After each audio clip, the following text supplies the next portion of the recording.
So I saw Together, okay? And this movie I found, in one word, weird. Weird. Okay, before I continue, please tap on that bell for future notifications for future horror and coffee content, and consider subscribing for future stuff so that you can get notified on there and there as well. What's Together about? Well, it's about this couple, right? That they're trying to work out their relationship. They've been together for some time, and now they bought a home somewhere in the middle of nowhere, right? This town, small town in the middle of the woods somewhere, and they're trying to work things out and trying to bring more into their relationship. The boyfriend is an aspiring guitarist, musician, and the girlfriend is a school teacher. So they're trying to make things work. They're trying to make ends meet. And while they're there, shortly after they moved in there, they come across this cave or place that used to look like it was something else, like a house of worship. You see pews and stuff in there. And the boyfriend, dumbly, stupidly, I wouldn't have done it, decides to drink some of the water that's there, because it tasted good, it seemed fine or whatever. But little did he know that that water contained something that caused a significant change in him to end up doing something to the point that him and his girlfriend caught it too, that they become so drawn to each other that they start connecting physically. Physically.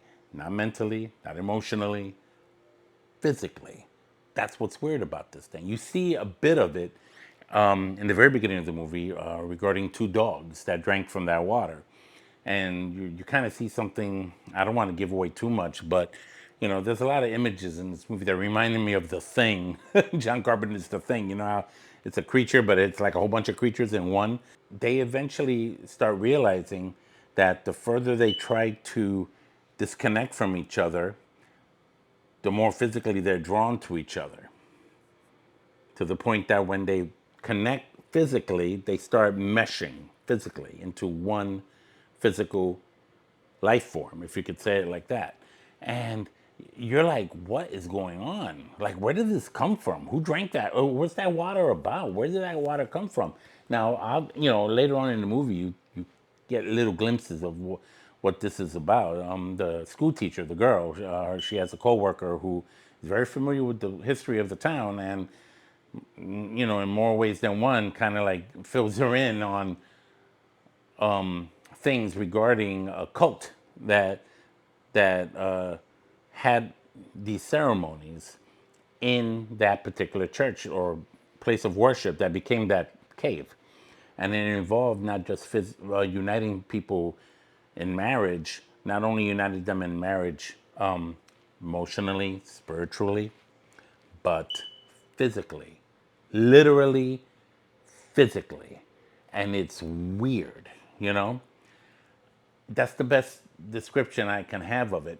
The movie wasn't scary so much as it was, well, there were a couple of parts that were scary, but they were only dream sequences that the guy has regarding his past. It involves some, past trauma regarding his parents. And when you see those dreams, that's what made me jump out of my seat. That freaked me out. That was good. That I admit, that was good.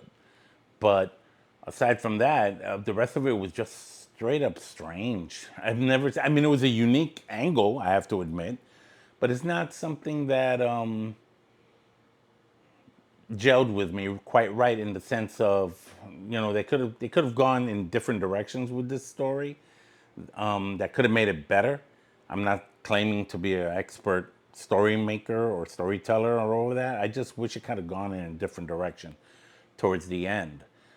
Because what happened is, when they started realizing this couple, that they were trying to literally escape themselves from becoming meshed into one human being, one organism, that it was just harder for them to resist, harder for the physical attraction. And there was a literal physical attraction, the way two magnets would stick to each other.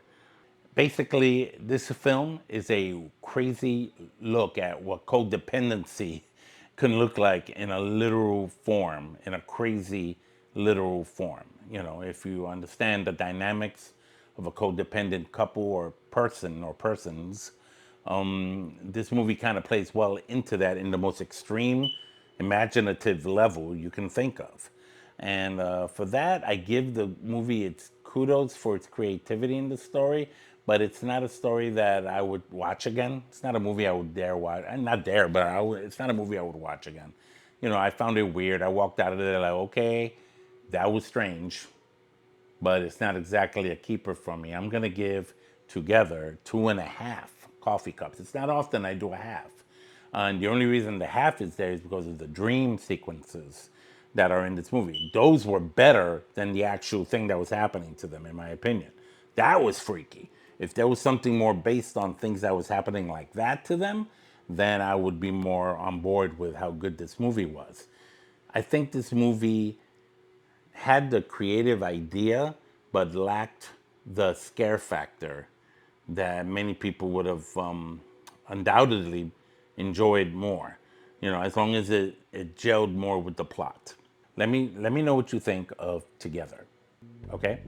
And we can discuss it together here on Horror and Coffee.